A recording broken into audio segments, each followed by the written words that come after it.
Bonjour, merci d'écouter ce podcast. Nous sommes l'église évangélique baptiste La Bonne Nouvelle située à Dijon, au 8B rue Jules Viol. Nous serions heureux de vous y rencontrer un jour et nous vous souhaitons une bonne écoute. On continue ce matin avec la prédication suivie de la deuxième lettre de Pierre. Écoutez ce mot magique, ouvrez vos Bibles ou vos téléphones.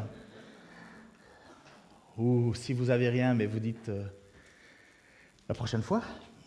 Donc dans 2 Pierre 2, 18 à 22.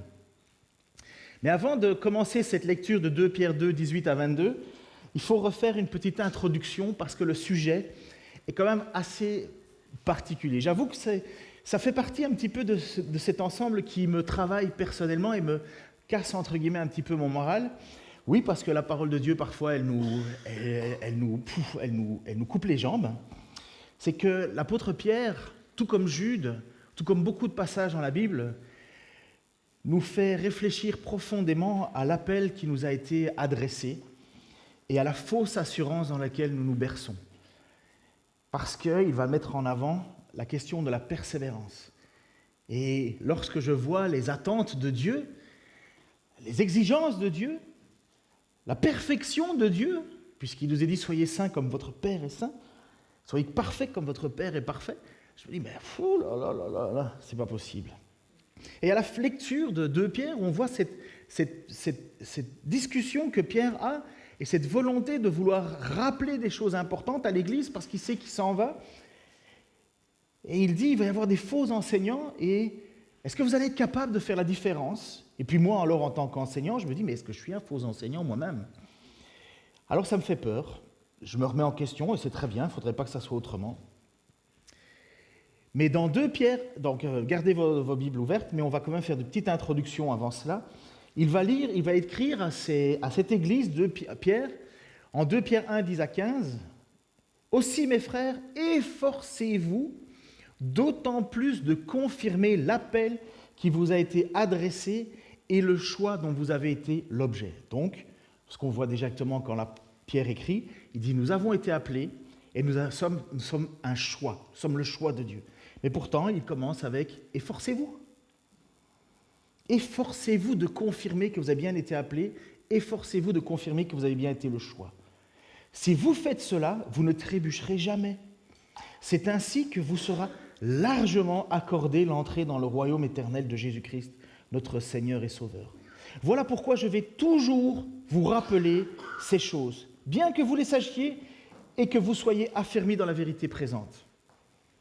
J'estime juste, aussi longtemps que je suis dans cette tente, donc Pierre parle de sa tente corporelle, de son corps, de vous tenir en éveil par ces rappels, car je sais bien, comme notre Seigneur Jésus-Christ me l'a lui-même appris, que le moment où je vais me défaire de cette tente est imminent. Mais je m'efforcerai de faire en sorte qu'après mon départ, vous puissiez en toute occasion vous souvenir de tout cela. Et la preuve, on prêche encore sa parole, on prêche encore ce qu'il a enseigné. Donc, Pierre a fait en sorte qu'on continue après son départ, après sa mort, de se souvenir de ce qu'il a écrit, et on le fait ce matin. Le but de Pierre est simple, et regardez, c'est ce qu'il explique. Le but de Pierre est simple, mais c'est tellement important.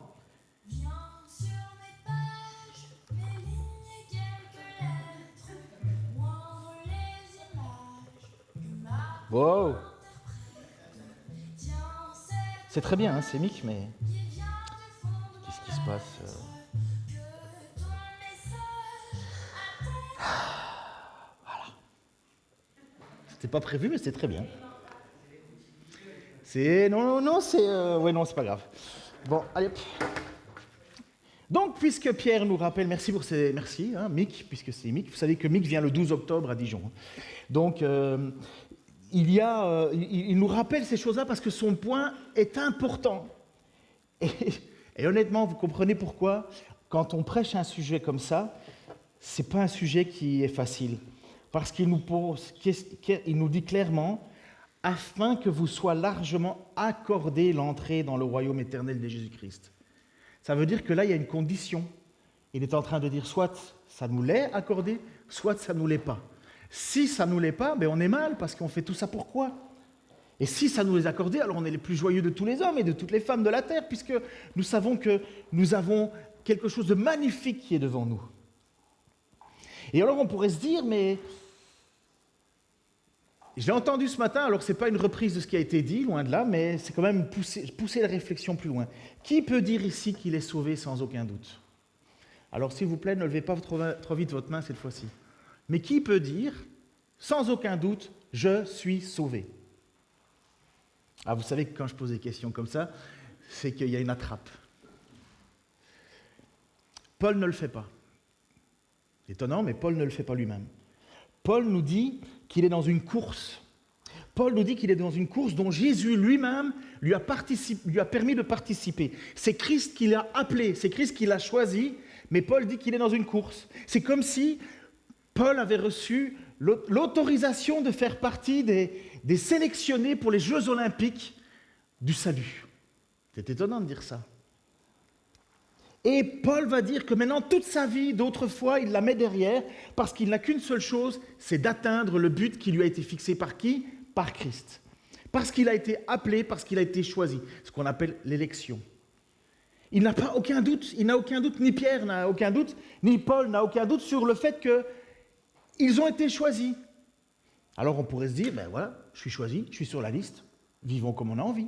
Non, ce n'est pas du tout le message de l'Évangile, et ça fait quelques mois que je suis en train de travailler là-dessus, parce que je trouve qu'on a anesthésié l'Église avec quelque chose qui est vraiment pas bon. Regardez ce qu'il va dire, Philippiens dans le chapitre 3, versets 9 à 13. Alors je sais que cette prédication, elle ne va pas me faire des amis, mais tant pis. Parce que je crois qu'on a une phrase qu'on a dite, et que beaucoup croient encore dedans, « Une fois sauvé, toujours sauvé ». Ce qui n'est pas biblique. Pas biblique du tout. Mon désir, Philippiens 3, 9 à 13, mon désir est d'être trouvé devant lui, en lui, non pas avec une justice que j'aurais moi-même acquise en obéissant à la loi, mais avec la justice qui vient de la foi en Christ et que Dieu a accordé à ceux qui croient. Donc déjà, la première chose, c'est qu'on n'est pas sauvé par nos œuvres. Ce n'est pas une question de faire des œuvres, ce n'est pas une question d'aller faire des pèlerinages, d'aller faire des offrandes, d'aller faire des dons de soi, des dons de son argent, de toutes ces choses-là. Ça n'a rien à voir avec une justice qui viendrait d'une loi. Il faut obéir au point 1, au point 2, au point 3, au point 4, parce que Paul va dire, si je veux vivre ma vie comme ça ne marche pas, j'y arrive pas. Non, il va dire que c'est une justice qui vient de la foi. Ça veut dire qu'il y a bien une justice qui est issue de la foi. Et d'où vient cette foi? C'est Christ qui nous la donne, c'est Dieu qui nous a accordé le privilège de la foi. Peut-être vous avez vécu ça aussi, mais moi j'étais avec mes amis, des amis de longue date, et on a entendu l'évangile ensemble, et lui, il n'en avait rien à faire, et moi ça me touchait violemment. Pourquoi? Je ne sais pas.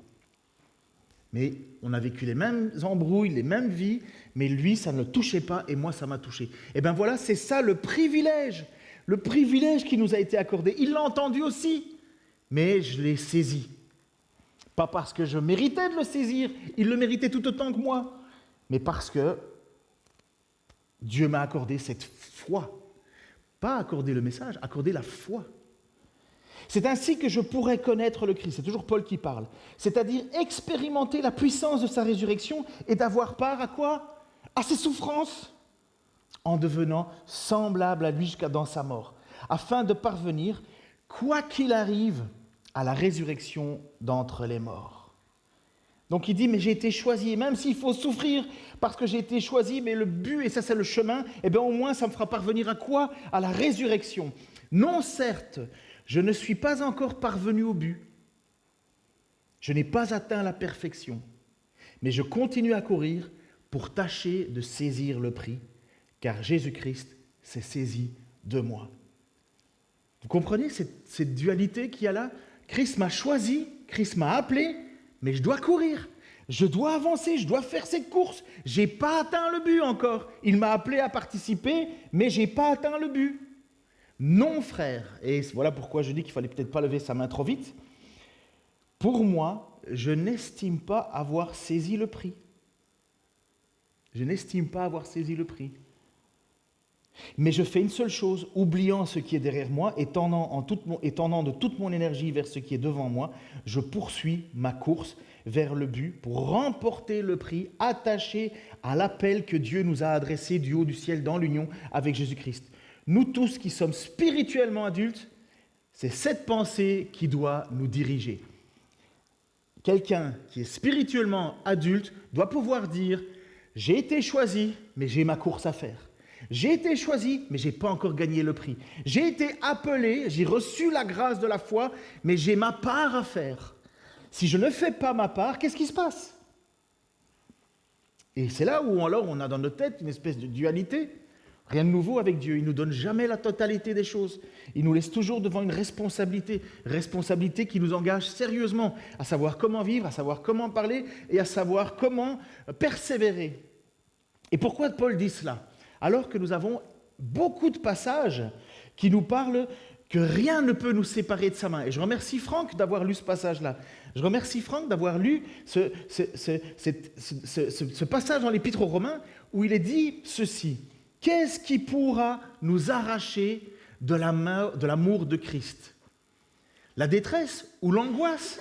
Donc quelqu'un qui est angoissé, ça arrive les angoisses, la crainte de tout. Il y en a qui vivent des angoisses qui les submergent. Est-ce que ces angoisses, cette dépression peut te séparer de l'amour de Dieu ? Non. Est-ce que la détresse, le fait que tu sois peureux, ça te sépare de l'amour de Dieu ? Non. Pas du tout. La persécution, est-ce que parce que je suis persécuté, ça prouve que je suis du mauvais côté ? Est-ce que Dieu ne m'aime pas ? Dieu ne me protège pas ? Non.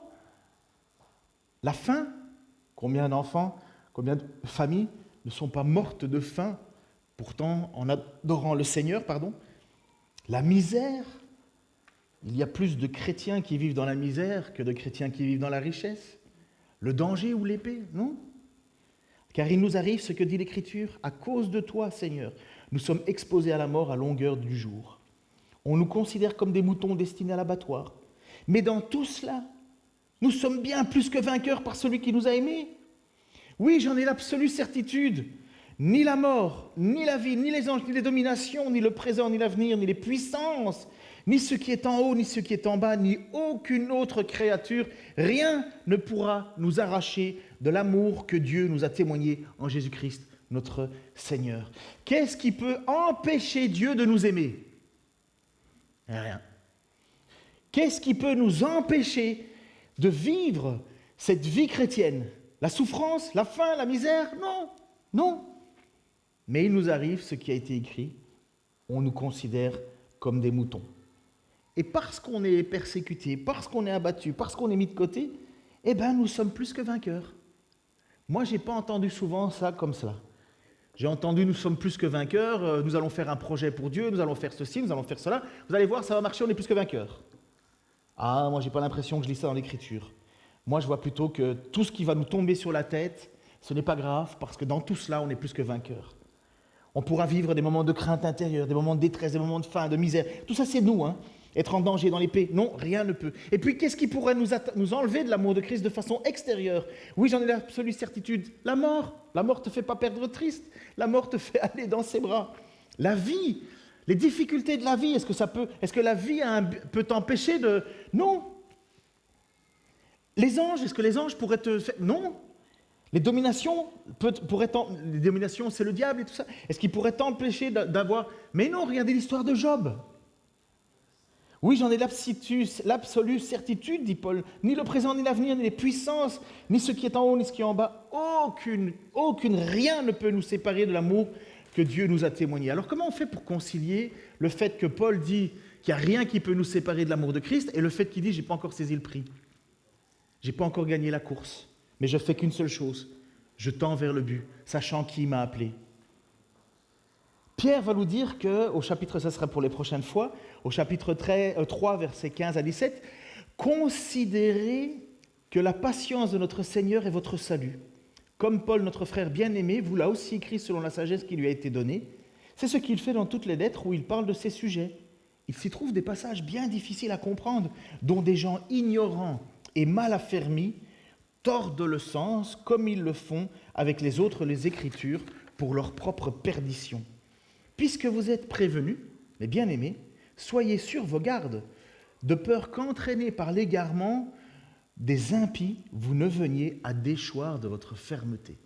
Donc Pierre parle de ces passages, Pierre parle de cette tension qu'il y a dans les Écritures de Paul, qui nous parle d'une assurance, mais qui nous dit c'est pas gagné, qui nous parle d'une certitude que rien ne peut nous séparer de l'amour de Dieu, mais que Paul dit qu'il n'a pas encore atteint la course, il n'a pas atteint le but. Alors on fait comment? D'un côté, vous avez ceux qui vont dire une fois sauvé, toujours sauvé, et puis d'un autre côté, tu vas dire ah non, il n'y a pas d'assurance du salut, tu verras bien à la fin, peut-être. Alors on fait comment? Puisque Paul nous écrit des choses qui sont difficiles à comprendre et dont les gens ignorants et mal affermis tordent le sens. Le pire, c'est de dire à un chrétien, tu peux faire ce que tu veux, tu es sauvé, tu vas au ciel. Je ne vois pas ça dans l'Écriture. Moi, je vois plutôt que celui qui renie Christ, Christ le reniera. Si vous avez peur de moi devant les hommes, si vous avez honte de moi devant les hommes, j'aurai honte de vous devant le Père. C'est quand même les paroles de Jésus. Celui qui persévérera jusqu'à la fin sera sauvé. Ce n'est pas celui qui va dire sans cesse « je connais Jésus, je connais Jésus ». Ce n'est pas qu'il y a une fausseté, mais il y a une tension là.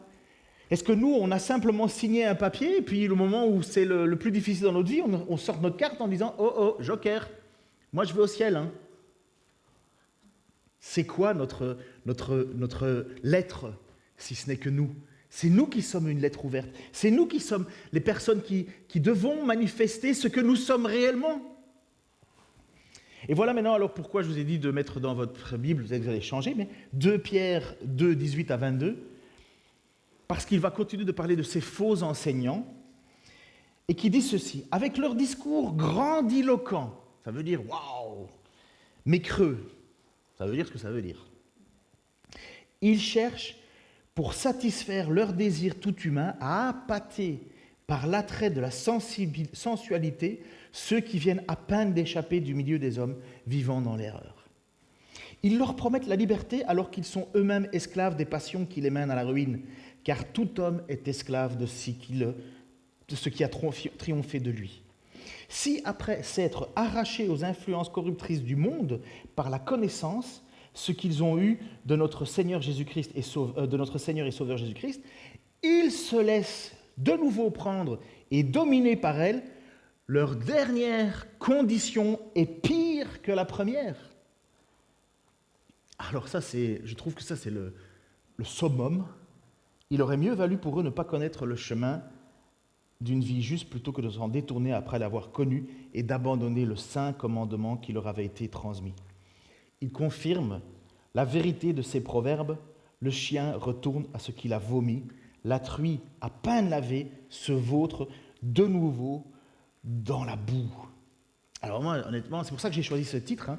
Le titre, c'est attendez, ne te convertis pas, sauf si. Parce que Pierre dit ça, mais c'est quand même phénoménal. Pierre, son rôle, c'est d'aller annoncer l'évangile au monde entier. Il va le payer de sa vie. Puisqu'il a reçu cet ordre, allez, faites des nations mes disciples, les enseignants. Et donc Pierre va dire à un certain moment, écoute, mieux vaut que tu ne te convertisses pas. Mieux vaut que tu n'acceptes pas le message que je vais te dire. Parce que une fois que tu l'auras entendu, et que tu vas vouloir un peu vivre en fonction, mais qu'après ça tu vas t'en détourner, ça va être pire. Ça va être pire pour toi. Je ne sais pas si vous prenez l'ampleur, enfin moi ça fait quand même quelques temps maintenant que je suis sur ces textes-là, mais ça fait quand même vraiment réfléchir. Hein. C'est ce que Jésus a dit dans une parabole en disant, il y avait un homme qui avait une vie complète, un démon était dans la vie d'une personne, et sa maison, sa vie c'était comme une maison, elle était tout en désordre, et le démon est chassé, la personne met en règle sa vie, elle remet tout en place, et puis à un certain moment, les démons reviennent, et il voit que la maison est tout en ordre, et il appelle 7 autres démons à venir. Et comme il voit que la maison est en ordre, il profite, et il rentre de nouveau dans cette maison, et il fout le bazar, et Jésus dit, l'état de cet homme est 7 fois pire de ce qu'il était avant. Voilà ce que Pierre est en train de dire. Tu entends le message, tu veux y conformer ta vie, mais attention, parce que tu pourrais te laisser emporter, c'est ce qu'il dit. Si après s'être arraché aux influences corruptrices du monde par la connaissance qu'ils ont eue de notre Seigneur et Sauveur Jésus-Christ, ils se laissent de nouveau prendre et dominer par elles. Leur dernière condition est pire que la première. Mais c'est qui ces gens-là? Alors, vous avez été à l'école, tous. Ouais. Vous avez peut-être des enfants qui vont à l'école. En tout cas, si ce n'est pas pour vos enfants, vous y avez été. Mais en général, quand un enfant arrive avec un mauvais bulletin, c'est la faute de qui en premier? Qui? Les profs, toujours. Oui, mais le prof nous a interrogés sur quelque chose qu'il n'avait pas donné en classe, ou bien le prof était fâché contre nous, il voulait nous buser. Pardon, vas-y. Ou le prof expliquait mal, c'est ça. Ça a toujours été le prof. Il nous interroge pas, il voulait nous bouser, nous venger, ou bien il explique mal, comme tu dis. C'est toujours la faute du prof. Toujours. Jusqu'au moment où on va à la réunion des parents et puis on entend un autre son de cloche. Et moi, j'ai quand même, alors personnellement, parce que j'ai usé et abusé de cela, j'ai quand même décidé de faire d'abord confiance au professeur et puis après à mon enfant. Je connais l'histoire. Je l'ai fait moi-même. Bref, vous connaissez ces histoires-là. Mais regardez ce que Pierre dit. Pierre ne donne pas d'excuses aux croyants qui se laissent influencer par le mauvais enseignant. Il ne va pas dire « Ah, ben c'est la faute de l'enseignant ». Parce qu'en réalité, remets un peu l'image avant, si tu veux bien, Damaris. L'image avant. Avant, ouais. Pourquoi? Regardez ce qu'il dit. Donc, avec leur discours grandiloquent, c'est les enseignants, mais creux, donc ils ont un discours creux, ils cherchent pour satisfaire les désirs tout humains. C'est les désirs de qui? À qui appartiennent ces désirs? À l'enseigné, à celui qui écoute, à appâter par l'attrait de la sensualité ceux qui viennent d'à peine d'échapper du milieu de... Donc la sensualité, c'est la sexualité, évidemment, mais les désirs personnels. Donc ces prédicateurs, ces enseignants viennent avec un message, en fait, qui attire plus que le Christ. Mais qui est en tort? Bien sûr, le faux enseignant, puisqu'il a un rôle diabolique. Il a un rôle qui est déjà condamné par Christ, puisqu'il est dit leur chute arrivera sans tarder. Ils sont déjà condamnés. Lisez Jude, c'est un chapitre, ça va très vite et vous allez voir tout ce qui va leur tomber dessus. Mais est-ce que je pourrais dire à la fin « Oh, mais j'ai été mal enseigné, c'était la faute du prof ».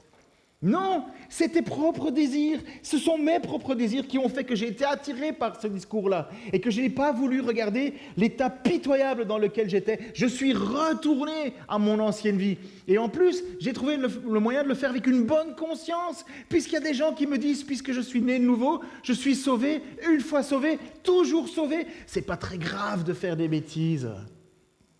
C'est pas très grave de ne pas lutter. C'est pas très grave. Oh là là là là.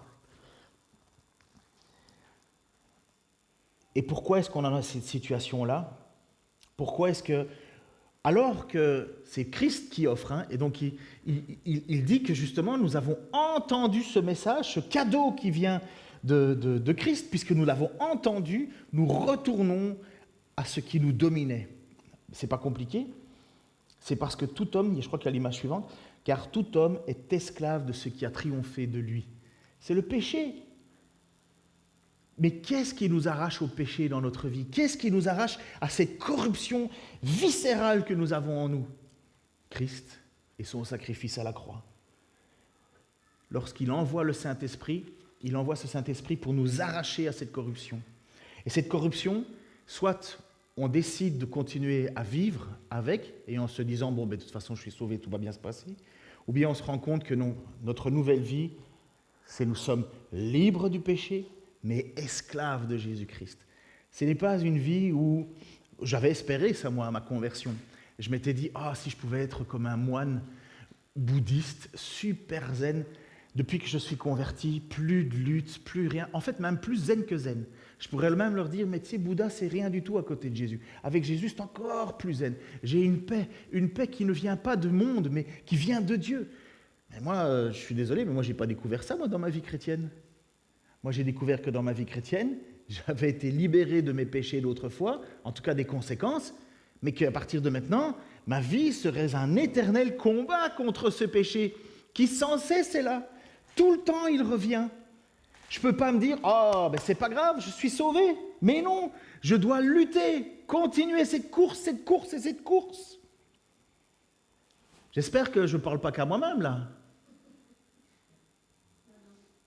J'espère que vous êtes tous avec le même poids sur votre épaule depuis que vous avez rencontré Christ. Même s'il y a un espoir qui nous est donné, notre vie sur terre n'est pas la vie la plus facile, puisque nous luttons contre nous-mêmes. Et je vous l'ai déjà dit, vous le savez, c'est quoi nos 3 ennemis? Allez, quelqu'un me le dit. Les 3 ennemis du chrétien. Alors, le monde. Mais c'est très bien, chérie. Ézéchiel sera après. Le premier ennemi du chrétien, c'est nous-mêmes, le péché qui est en nous. Le deuxième ennemi du chrétien, c'est le diable qui sera le tentateur, qui va essayer de tous les moyens de nous faire tomber dans cette course. Et Christ dit quoi? Car Paul dit, j'ai la certitude que ni l'illumination, ni tout ça, ça ne peut pas nous faire tomber. Et le monde, c'est la pensée actuelle, c'est la façon de vivre actuellement. Oh, mais vivre ensemble avant le mariage, coucher avant le mariage, c'est pas grave. Bah, demande à Dieu. Et excusez-moi, hein, dans l'église, on pense que c'est à l'aise. Hein. De toute façon, on a prévu de se marier dans 2, 3, 4 mois, donc on peut y aller tranquille. Je ne sais pas qui a dit qu'on pouvait vivre comme ça. Je ne sais pas comment ça se fait que dans la vision des chrétiens, on s'est dit, pas de problème, c'est nous qui allons dire à Dieu qu'il devrait être un peu plus cool. Parce que je suis sauvé. Maintenant que je suis sauvé, je fais un peu ce que je veux. C'est pas si grave. Ben non, c'est les attraits du monde, ça. Même chose pour la question de... Pourquoi? Parce qu'on vit dans une société qui nous fait croire... je ne sais pas si vous êtes conscient de ce qu'on est en train de vivre en ce moment dans le monde. Dans notre monde, qui est le 3e ennemi. Ce monde-ci... Mais vous savez que dans ce monde, c'est de plus en plus corruption. Si, j'ai regardé le film Les 3 Mousquetaires. Vous avez déjà vu Les 3 Mousquetaires? Tout le monde connaît l'histoire des 3 Mousquetaires. Connaissez l'histoire de D'Artagnan, Artémis, j'ai oublié les autres noms, Athos, Porthos et Aramis, et D'Artagnan de Gascogne. Et bien maintenant, Athos, dans une des scènes du film, il est bisexuel, à gauche une femme, à droite un homme. Allez, envoyez ses pesées. Et toi tu regardes le film, tu te dis mais qu'est-ce que ça a à voir? Mais qu'est-ce que ça a à voir? Et voilà, on nous envoie de plus en plus des messages. Les Disney, c'est pareil. Allez hop, prenez ça les enfants. Et après ça, allez vous coucher et faites de beaux rêves. On vit dans un monde qui est en train de nous cerner tout autour. Et nous, en tant que chrétiens, on fait quoi? Pour le moment, on essaye de résister sans faire trop de bruit. Mais il y a un moment où notre voix elle va devoir se faire entendre. Et ces faux enseignants, ils viennent nous chercher là où ils savent, où ça fait mal. Ils viennent nous chercher au milieu de nos tentations les plus profondes. Et bien souvent, et certainement vous l'avez déjà vu, j'en connais moi beaucoup de noms de personnes qui sont venues à la foi. Des noms de gens qui sont même passés par les eaux du baptême, mais qui n'ont jamais abandonné de fumer leur joint. Ils se sont dit « Ah ouais, mais non, c'est pas grave, j'arrêterai progressivement. » Non. Quand tu sais qu'il y a un péché, t'arrêtes. Ou bien ils ont continué à vivre dans un adultère ou dans une situation qui n'était pas ce que Dieu voulait. Et ils ont considéré que ce n'était pas trop grave. Et ils ont anesthésié leurs pensées. Et qu'est-ce que dit le texte? Si après s'être arrachés aux influences corruptrices du monde par la connaissance qu'ils ont eue de notre Seigneur et Sauveur Jésus-Christ, ils se laissent de nouveau prendre et dominer par elles, leur dernière condition est pire que la première. Ils se laissent de nouveau dominer par elles. Donc ce que Christ avait normalement arraché, mais toi c'est ton petit péché que tu aimes bien et hop, tu y retournes. Et combien, j'en ai pas vu, et peut-être vous aussi autour de vous, qui ont proclamé Jésus-Christ, qui ont dit « Oui, Jésus, c'est le plus beau, le plus fort, c'est génial, maintenant ma vie va changer. » Et 6 mois après, tu ne les vois plus, ils sont retournés à l'endroit que Pierre va leur dire, ils sont retournés dans la boue. Excusez-moi, c'était un peu lourd, mais je n'ai pas le choix. Il aurait mieux valu ne pas connaître le chemin qui les mène au salut. Il aurait mieux valu ne pas connaître ce message, plutôt que d'en faire n'importe quoi. Ah oui, Dieu est amour. La preuve, c'est qu'ils ont pu entendre ce message. Ils ont pu entendre le moyen d'être sauvés. Comme Noé, qui a pu être sauvé. Comme Lot, qui a pu être sauvé. Comme nous, qui avons entendu ce message, parce que ce monde va périr. Et nous avons entendu ce message. Pourquoi? Parce que Dieu nous a aimés. Et il nous a permis d'entendre ce message. Et nous, on fait quoi avec? Et bien maintenant qu'on a saisi ce message, qu'on a saisi cette main tendue, eh bien il faut s'y accrocher. On n'a pas le choix d'obéir au commandement de Dieu. C'est une réponse automatique. Le zèle pour Dieu, ce n'est pas juste réservé aux petits illuminés de l'Église, les petits fatigants qui citent des versets tout le temps. Le zèle, c'est la vie normale d'un chrétien. Quand j'entends des choses comme ça, moi j'ai assez donné dans ma vie chrétienne. Maintenant, je laisse la place aux autres. Alors qu'ils peuvent encore donner, ils ont toute l'énergie. Mais ils pensent que l'Église, c'est un peu comme le système social français. Tu vas prendre ta retraite à 60 ans. Voilà. J'ai fait ma retraite, j'ai fait assez pour Dieu. J'ai donné le plus que je pouvais. C'est bon, maintenant, je suis tranquille. J'ai ma carte, j'ai mes 40 unités, je ne sais pas comment on appelle là, le nouveau système. C'est bon, je vais au ciel. Mais quel... Comment ça? Moi, je sais que la marche avec Christ, et c'est ça qui est la plus grande difficulté dans ma vie, c'est que je sais que ce n'est pas fini. Je sais que je n'ai pas fini de lutter contre moi-même. Je sais que je n'ai pas fini de lutter contre ce monde. Je sais que je n'ai pas fini de lutter contre le diable. Et il y a des moments où je me dis, oh, qu'est-ce que j'aimerais bien être déjà avec toi, Seigneur. Comme Paul va dire, je ne sais lequel. Je préférerais déjà être avec Paul ou bien être avec vous. Et qu'est-ce que Paul il dit? C'est un dur combat. Mais la raison pour laquelle je vais rester, c'est pour vous. C'est pour le peuple, pour l'Église, pour continuer l'enseignement. Si ça tenait qu'à moi, Paul, moi je serais déjà là en haut, tranquille. Mais non, je reste, parce que c'est pour continuer à encourager les autres à tenir la course. Continuer les autres à savoir que il ne faut pas croire qu'une fois sauvé, toujours sauvé. Mais parce qu'on aime les enseignements de Christ et qu'on vit en fonction, là on peut avoir une certitude. Voilà ce que Jésus va dire en Jean 14, 15 à 24. Si vous m'aimez, vous suivrez mes enseignements. Et moi, je demanderai au Père de vous donner un autre défenseur de sa cause, afin qu'il reste pour toujours avec vous. Voilà le cadeau qui est fait à ceux qui décident de marcher avec Dieu de façon persévérante. Ce cadeau, c'est l'esprit de vérité, celui que le monde est incapable de recevoir parce qu'il ne le voit pas et ne le connaît pas. Quant à vous, vous le connaissez, car il demeure auprès de vous, et il sera en vous. Non, je ne vous laisserai pas seul comme des orphelins, mais je reviendrai vers vous. Sous peu, le monde ne me verra plus, mais vous me verrez parce que je suis vivant et aussi vous vivrez. Quand ce jour viendra, vous connaîtrez que je suis en mon Père, vous saurez aussi que vous êtes en moi et que moi je suis en vous. Celui qui m'aime vraiment, c'est celui qui retient mes commandements et les applique. Mon Père aimera celui qui m'aime, mais moi aussi, je lui témoignerai mon amour et je me ferai connaître à lui. Jude, qu'il ne faut pas confondre avec Iscariote, le fameux petite lettre de Jude, juste avant l'Apocalypse, Jude, qu'il ne faut pas confondre avec Iscariote, lui demanda « Seigneur, pourquoi est-ce seulement à nous que tu veux te manifester et non au monde ?» Jésus lui répondit « Si quelqu'un m'aime, il obéira à ce que je dis. Mon Père aussi l'aimera. Nous viendrons tous deux à lui et nous établirons notre demeure chez lui. Mais celui qui ne m'aime pas ne met pas mes paroles en pratique. Or, cette parole que vous entendez ne vient pas de moi. C'est la parole même du Père qui m'a envoyé. » Ça veut dire que quand tu reçois l'enseignement de Christ et que tu ne t'y conformes pas, ça veut dire que tu n'aimes pas Christ. C'est pas compliqué, hein. Il n'y a rien de nouveau sous le soleil, hein. C'était le principe de la loi, sauf que là, le principe de la loi, c'est qu'il fallait au bout mériter. Et là, c'est parce que tu es sauvé par la foi, parce que Christ est mort pour toi. Mais comment est-ce que tu peux prouver que tu aimes vraiment Christ? En obéissant à ce qu'il a dit. Ça n'offre plus le salut, ce n'est pas au bout de cela la récompense, c'est que le salut, tu l'as, mais maintenant, il faut rester accroché.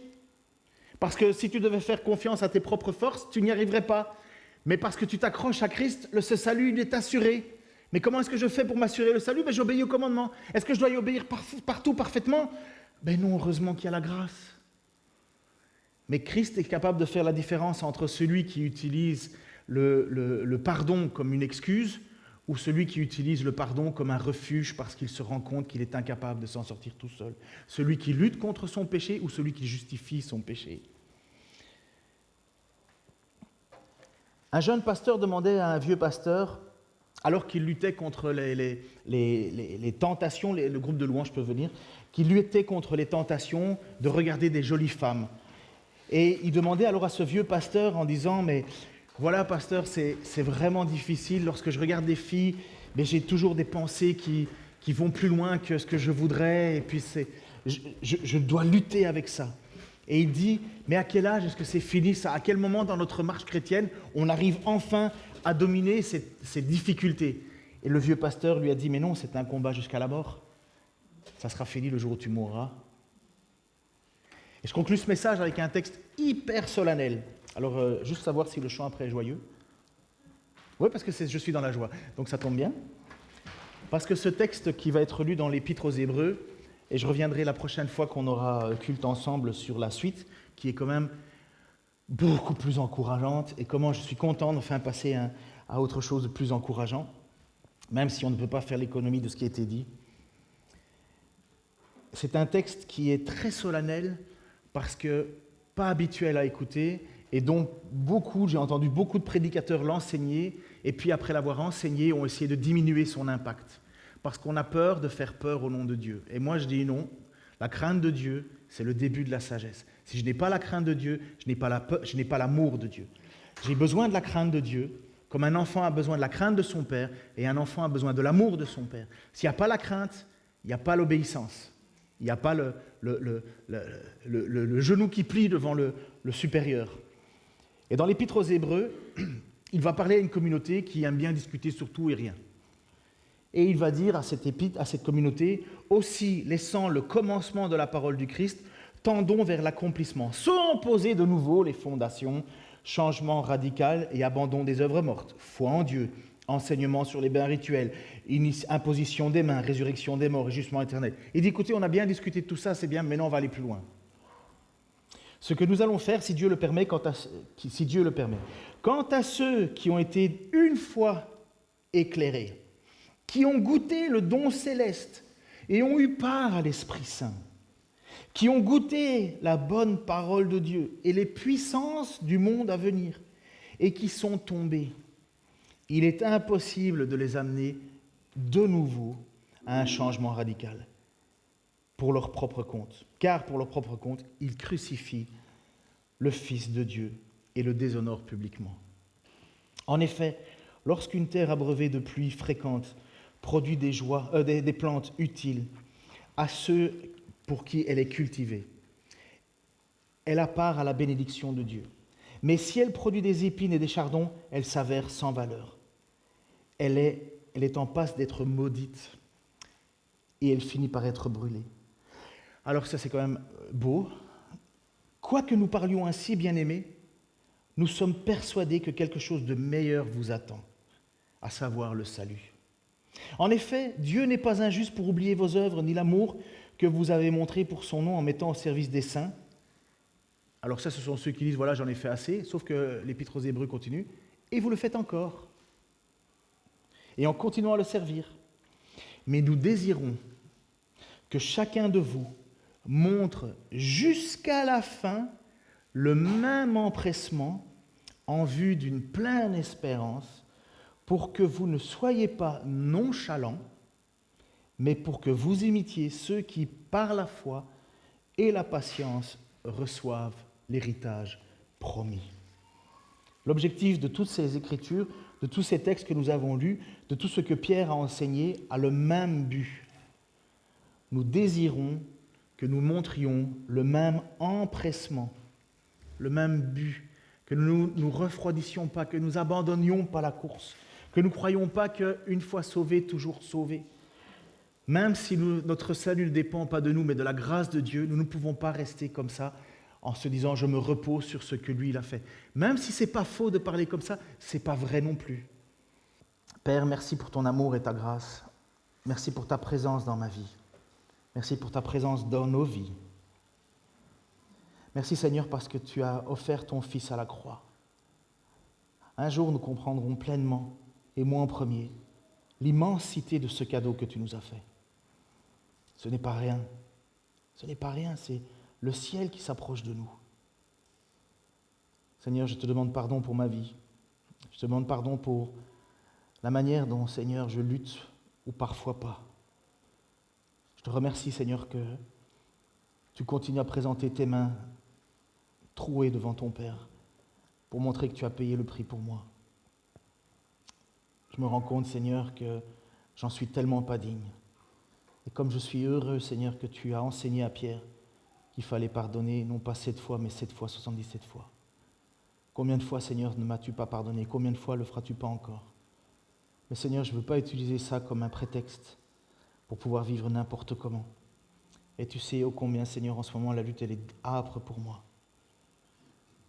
Je sais que tu es là. Je sais que ce n'est pas toi qui m'abandonneras. Je sais que tu m'as appelé, je ne l'ai pas inventé. Je sais que tu nous as appelés. Je sais que tu as appelé mes frères et sœurs. Et tous ceux qui sont ici, s'ils connaissent ton nom, Seigneur, c'est parce que tu l'as voulu. Oh Seigneur, que personne ne puisse être comme ces chiens qui retournent à leur vomi, ou comme ces corps qui retournent à la boue. Nous ne voudrions pas être traités de cela, Seigneur. Mais nous préférons, Seigneur, que tu continues à nous montrer si nous sommes sur le bon chemin ou pas, à nous faire revenir à toi, parce que nous savons que tu as un héritage dans le ciel qui nous est promis. Oh, qu'est-ce que ça va être magnifique, parfait, à ton image, parfaitement, Seigneur. En attendant ce jour, nous ne pouvons simplement que espérer avec une assurance certaine et de courir le but, Seigneur. Alors nous t'offrons encore ce chant pour la gloire de ton nom, Seigneur. Amen.